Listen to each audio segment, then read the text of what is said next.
नमस्कार, मैं हूं संतोष गंगवार। आप देख रहे हैं देश का पहला समझाने वाला बुलेटिन खबर तो समझिए। इस आधे घंटे में हम आपको सिर्फ खबर नहीं दिखाएंगे बल्कि खबरों की पेचीदगी को भी समझाएंगे। लेकिन सबसे पहले झट से जान लेते हैं आज की 4 बड़ी खबरें।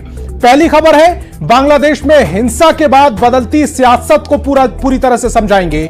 लैंड फॉर जॉब में शिकंजे में फैमिली, जो लालू प्रसाद की फैमिली आई है वो क्यों आई है, वो खबर आपको समझाएंगे। सिपाही भर्ती परीक्षा में लीक प्रूफ के मायने को समझाएंगे। इनाम के जरिए बालू माफियाओं पर शिकंजे को समझाएंगे। इन सभी खबरों को दिखाएंगे। उसके पहले उनके मायने भी आपको समझाएंगे, लेकिन सबसे पहले उस हादसे जिसमें बिहार के 9 लोगों की जान चली गई है, सबसे पहले वो खबर आप तक पहुंचाएंगे। और बांग्लादेश में अशांति और हिंसा के बाद भारत सरकार बेहद अलर्ट है, सतर्क है। शेख हसीना के प्रधानमंत्री पद छोड़ने जाने के बाद पड़ोसी देश के ताजा हालातों को लेकर सरकार की ओर से बयान जारी कर दिया गया है। तो इन सब के बीच बिहार सरकार भी अलर्ट मोड पर है। आखिर क्यों, समझिए हमारी इस रिपोर्ट में।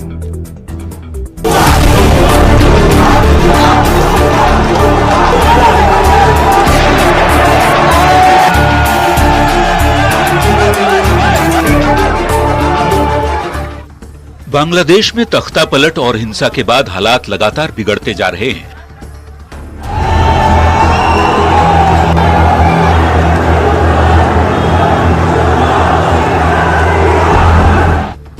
शेख हसीना प्रधानमंत्री के पद से इस्तीफा देकर देश छोड़ चुकी हैं। सोमवार की शाम भारत पहुंची शेख हसीना हिंडन एयरबेस के गेस्ट हाउस में रुकी।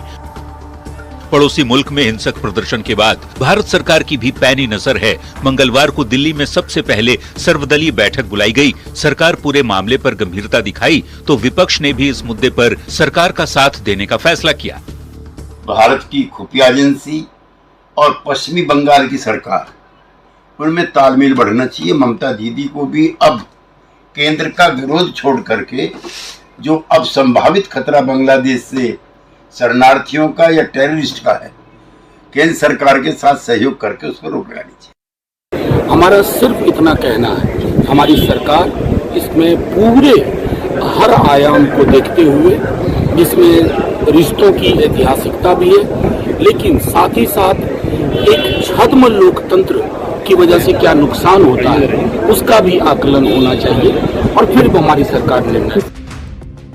राज्यसभा में विदेश मंत्री एस जयशंकर ने बांग्लादेश के हालात पर मंगलवार को बड़ा बयान देते हुए कहा कि बांग्लादेश में मंदिरों पर हमले हुए, वहां के हालात पर भारत सरकार की नजर है और बांग्लादेश में रह रहे भारतीयों से लगातार संपर्क साधा जा रहा है।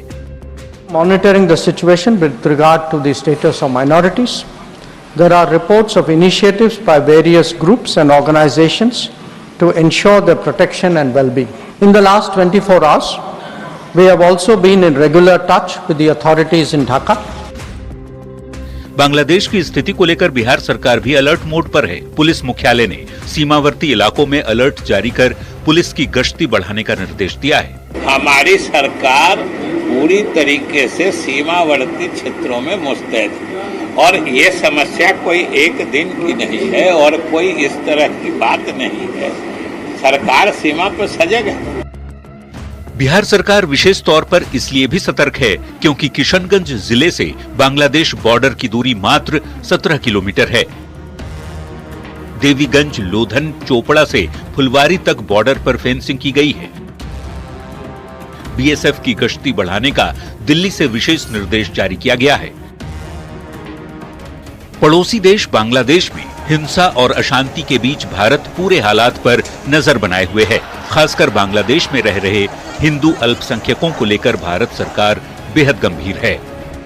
Bureau report, news 18। तो बांग्लादेश में हिंसा के बाद बदली सियासत को समझिए। बांग्लादेश में जो अशांति है और हिंसा है वो लगातार जारी है। तस्वीर में भी हम लगातार आपको दिखा रहे हैं। भारत सरकार बेहद अलर्ट है, सतर्क है।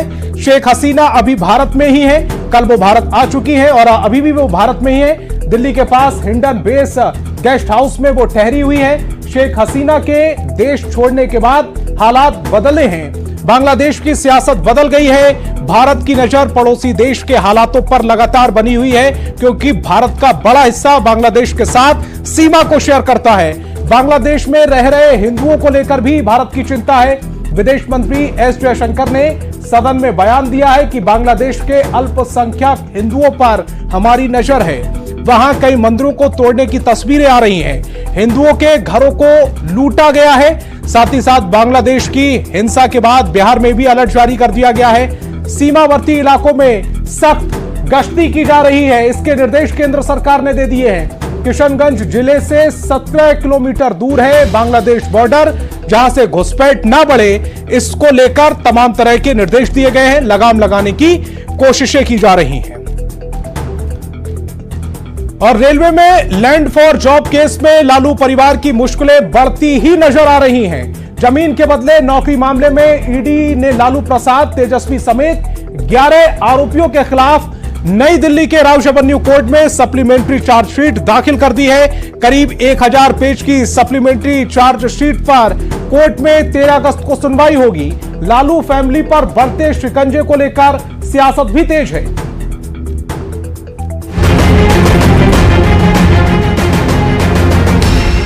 लालू फैमिली पर जमीन के बदले नौकरी मामले में ईडी ने बड़ा शिकंजा कस दिया है।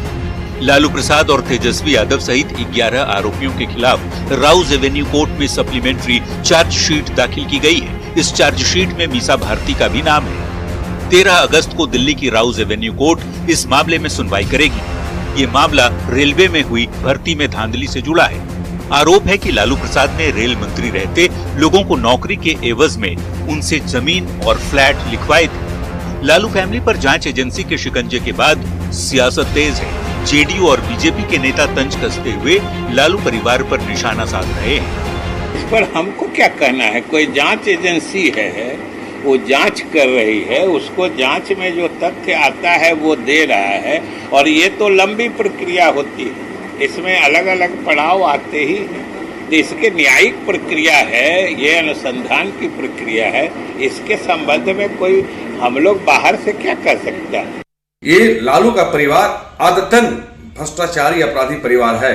सीबीआई ने आज चार्जशीट में तेजस्वी, लालू समेत 11 लोगों के नाम दर्ज किए हैं। दरअसल इन लोगों को राजनीति में रहने का कोई अधिकार नहीं।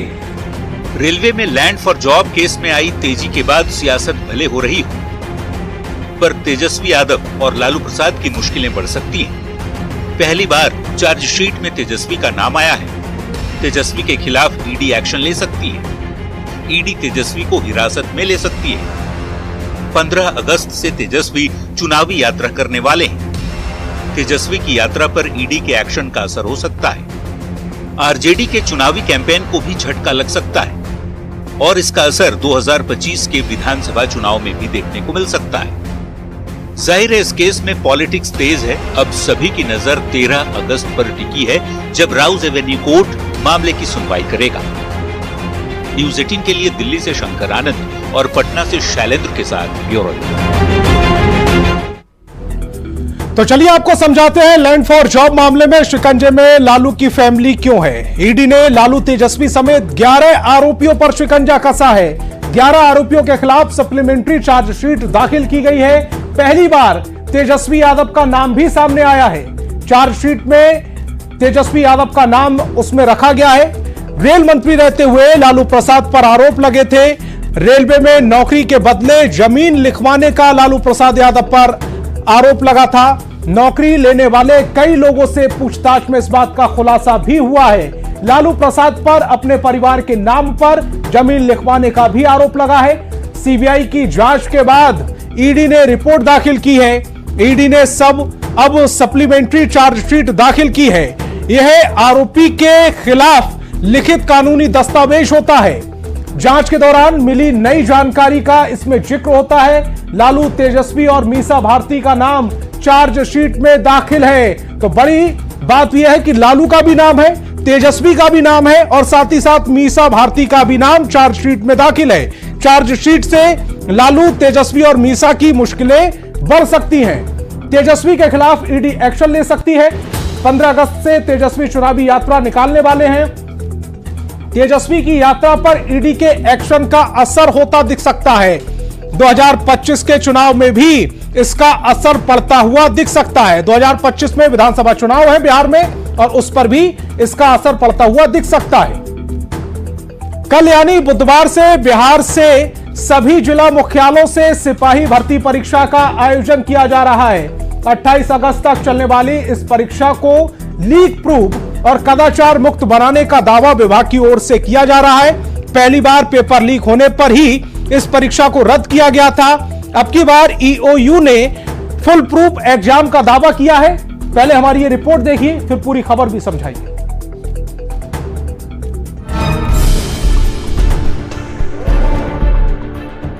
पिछली बार प्रश्न पत्र लीक होने के बाद दोबारा बिहार पुलिस भर्ती की परीक्षा बुधवार यानी 7 अगस्त से शुरू हो रही है। प्रदेश भर के सभी 38 जिलों में 545 केंद्रों पर परीक्षा आयोजित की जाएगी।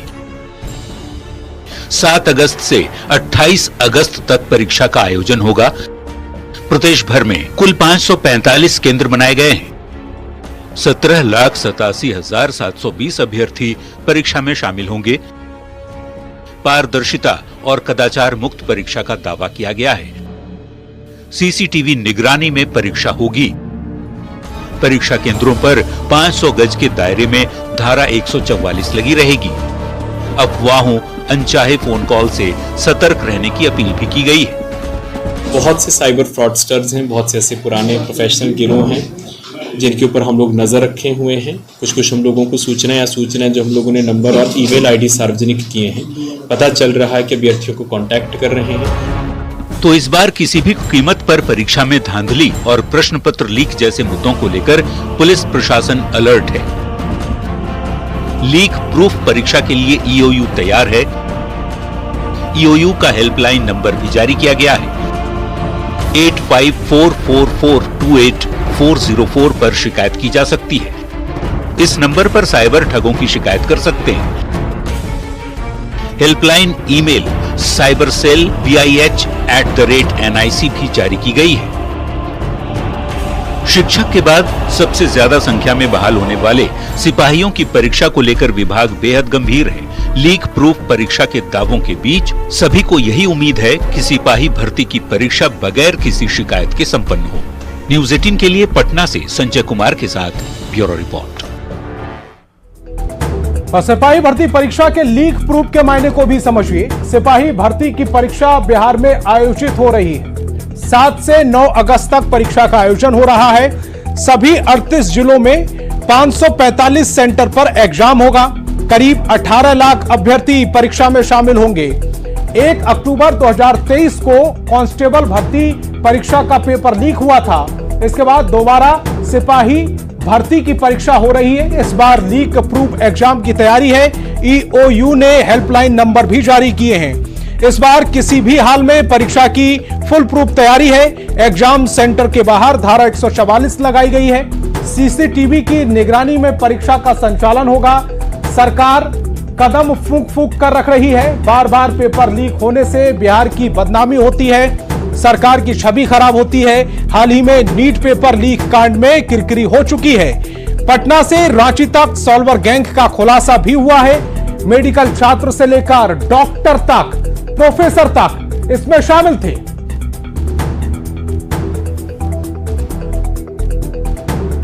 और बात बिहार में बालू माफियाओं की। बिहार में बालू माफियाओं पर लगाम लगाने के लिए सरकार ने कमर कस ली है। माफिया के खिलाफ इस मुहिम से सरकार ने आम लोगों को भी जोड़ने की कोशिश की है। अब जो भी सरकार को बालू के अवैध खनन की जानकारी देगा, सरकार उसे इनाम देगी। इनाम की राशि क्या होगी, हमारी इस रिपोर्ट में समझिए।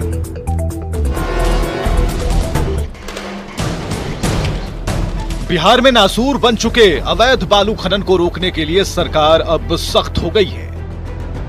अब माफियाओं की धरपकड़ में सरकार आम जनता से सहयोग की अपील कर रही है। अवैध खनन की सूचना देने वालों को सरकार इनाम देगी और इसके लिए सरकार ने 2 मोबाइल नंबर जारी किए हैं। पहला नंबर है 9473191437 और दूसरा नंबर है 9939596554, जिस पर कॉल करके आप कभी भी अवैध खनन की सूचना दे सकते हैं। सूचना के हिसाब से सरकार सूचना देने वाले को इनाम देगी। ओवरलोडेड ट्रैक्टर की सूचना देने पर 5,000 रुपए मिलेंगे। ट्रक जैसे अन्य बड़े वाहन की सूचना देने पर 10,000 रुपए मिलेंगे। जन भागीदारी को बढ़ावा देने के लिए ओवरलोडेड वाहनों के आवागमन की सूचना देने वाले आम नागरिकों को प्रोत्साहन राशि देने का निर्णय लिया गया है। ट्रैक्टर जैसे छोटे वाहनों पर ओवरलोडिंग की सूचना देने वाले लोगों को राज्य सरकार की ओर से 5,000 रुपया की प्रोत्साहन राशि दी जाएगी। बिहार में मौजूदा समय में कुल 891 बालू घाट हैं, जिनमें से 488 पीला बालू घाट हैं, जबकि 403 सफेद बालू घाट हैं। फिलहाल 15 जून से 15 अक्टूबर तक इन सभी घाटों पर बालू खनन बंद है। बालू खनन के खिलाफ सरकार की ये पहली कार्रवाई नहीं है। इससे पहले भी समय समय पर सरकार अवैध खनन के खिलाफ एक्शन लेती रही है। सिर्फ वित्तीय वर्ष 2024-25 की बात करें तो अब तक अवैध खनन के खिलाफ 6,095 छापेमारियां की गई, जिनमें 3,462 वाहन जब्त हुए। 832 प्राथमिकी के साथ अब तक कुल 375 लोगों की गिरफ्तारी भी हुई है। इतना ही नहीं, इन छापेमारियों के दौरान करीब 43 करोड़ 44 लाख रुपए की राशि वसूली भी गई है। डिप्टी सीएम विजय सिन्हा ने जब से खनन विभाग के मंत्री का पद संभाला है, तब से वो बालू माफियाओं को चेतावनी दे रहे हैं कि अगर माफिया बाज नहीं आए तो उन्हें उन्हीं की भाषा में समझाया जाएगा। अवैध खनन की रोकथाम को लेकर वे लगातार कई कड़े फैसले ले रहे हैं और इसी कड़ी में अब जनता से भी सहयोग की अपील की गई है। पटना से संवाददाता आनंद अमृतराज के साथ ब्यूरो रिपोर्ट, न्यूज़ 18।